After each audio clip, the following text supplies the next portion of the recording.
ابيسود جديدة من بودكاست انسايد اوت توكس. دايما في البودكاست ده بنحاول نجيب كل المشاكل اللي بتتكلموا عنها طول الوقت، اي حاجة موجودة على السوشيال ميديا ركزنا فيها علشان نحاول نلاقي اجابة لكل حاجة انتوا بتتكلموا عنها. فاتمنى ان انتوا تلاقوا كل حاجة محتاجينها معانا. خلونا دلوقتي نتكلم في توبيك مهم جدا ويمكن بقى منتشر بشكل كبير جدا على السوشيال ميديا. كل ما بفتح انستجرام، تيك توك، حتى فيسبوك، دايما تلاقي الناس كلها بتتكلم عن الموضوع ده وكأنه ظاهرة جديدة ظهرت فجأة. فخلوني دلوقتي اتكلم مع ضيفي اللي منورني دكتور محمد متولي. اهلا بيك، ازيك؟ عامل ايه؟ الحمد لله منورني بخير. نورك. قولي الاول قبل ما نتكلم في التوبيك بتاعنا، ايه رايك في ICC؟ لا زي الفل السنه دي، حاجه عظيمه. متغير كتير عن السنين اللي فاتت؟ لا كل مره احسن من اللي قبلها. بيزيد كل مره. تمام. طيب خلينا بقى نخش في التوبيك اللي انت مش عارف عنه اي حاجه. هتموت وتعرف انا هقول ايه. دلوقتي وكأن فجأة البنات بقت مركزة بشكل كبير جدا في الأكنيز اللي بتظهر في وشها. تمام. بس الموضوع اللي زايد عليه بدأنا نسمع أكتر عن حاجة اسمها مثلث الموت. مثلث الموت. تمام. وكأن محدش كان عارف قبل كده ان الحتة دي فيها أوردة وشرايين وحاجات كتير قوي ممكن تؤدي ان الناس يحصل ليهم مضاعفات كتير قوي. فالسؤال عشان ننهي الجدل، هل فعلا لو طلع لي حباية هنا تحديدا هنا وانا حاولت اقعد اضغط عليها عشان اشيلها، ممكن فعلا وشي يحصل له شلل؟ مش مسألة شلل، بس هو الفكرة هتزود ريسك العدوى أو خطورة العدوى زيادة. اوكي. فده عموما احنا ما بننصحش أصلا في حباية في أي مكان، سواء في المنطقة دي أو في أي منطقة تانية. بلاش اللعب فيها، عشان أصلا هتعلم وعشان هتبقى مصدر للعدوى وهتزود المشكلة بعد كده. فاحنا عشان نتجنب ده، اول حاجه اصلا المفروض ما تمدش ايدك عليها ولا صبعك عليها. والمقابل بقى، يا اما لو انت ماشي على روتين معين او علاج معين الدكتور كاتبه لك، يا اما هتكشف بقى من اول وجديد. ده اسهل حاجه بدل ما تسيب نفسك لخطوره انت مش عارف ايه هي. طيب بما ان احنا الناس كلها بقت مركزه في الترندز وطول الوقت قاعدين نسكرول على الموبايل، تمام، في فيديو كان منتشر جدا لواحده عايشه بره مش موجوده في الوطن العربي في اوروبا. تمام. وكانت عامله فيديو عن ان هي كان عندها حبايه وفضلت تضغط عليها لحد ما تفضيها وفجأة وشها حصل له شلل. هل فعلا احنا ممكن نوصل للمرحلة دي؟ لا. ولا ده مجرد يعني نخلي الناس عندها رغبة من الموضوع زيادة عن اللزوم؟ لا هو الموضوع ممكن هي تعارض في ساعتها مع لا، حاجة ممكن تانية. حاجة تانية. صح؟ ممكن حاجة تانية، اصل هو ما شفتش الحالة بالظبط. بس هو لا، ما بيبقاش الموضوع كده. قلت لك هي كلها ريسك انفكشن، ريسك عدوى. اسالك بس السؤال اللي انا متحمسه له. اتفضلي. امتى ممكن اقدر اضغط على حبايه مضايقاني؟ لا. ليه؟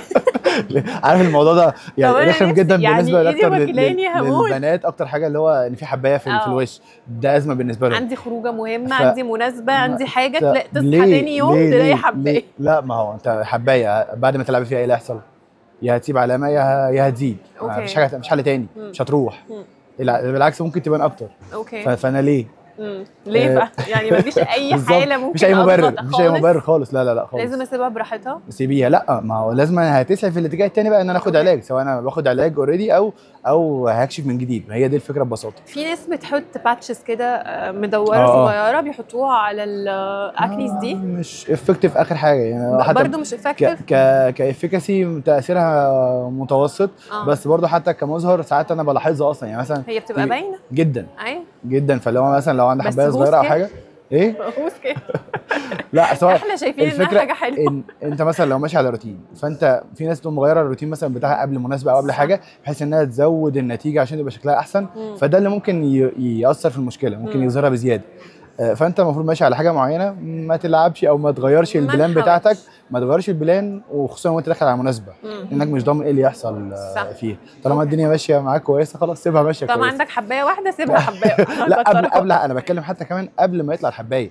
انت ماشي على روتين معين، خلاص انت هو افكتيف معاك وجايب نتيجه.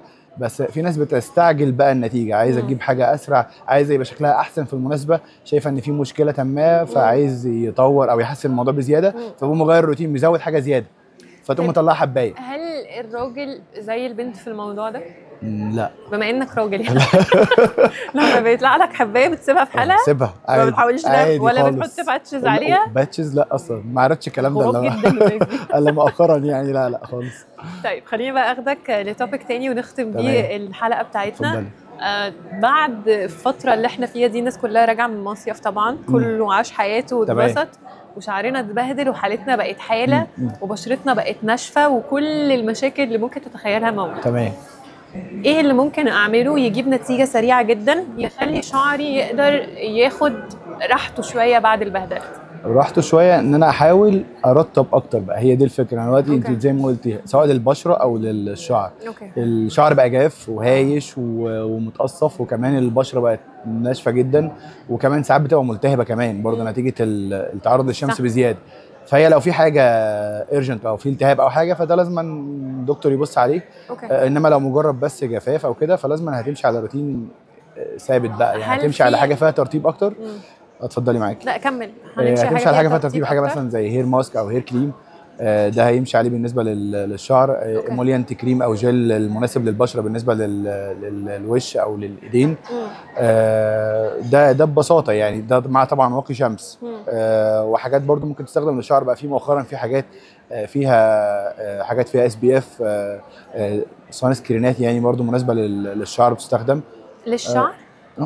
ايه حاجات فيها بعض المواد بتساعد برضو بتدي حمايه شويه. السيرمز مثلا بالظبط. في حاجات بتبقى متضاف عليها حاجات تدي حمايه من الشمس شويه، عشان برضو لو انت الناس اللي بتخرج كتير هل في اي اجراء تجميلي ممكن يعملوه في العيادات يساعد الشعر ان هو يرجع اقوى شويه او هيلثي اكتر؟ ممكن حاجات بقى بعد المصيف طبعا. مش شرط بعد المصيف بس، عموما يعني بس بيكون في مشكله او حاجه. انما لو مجرد روتين او حاجه تحسن بيها الدنيا، ممكن بقى حاجات الميزوثيرابي او البلازما او اللي هي الجروب ده عموما من انواع العلاجات.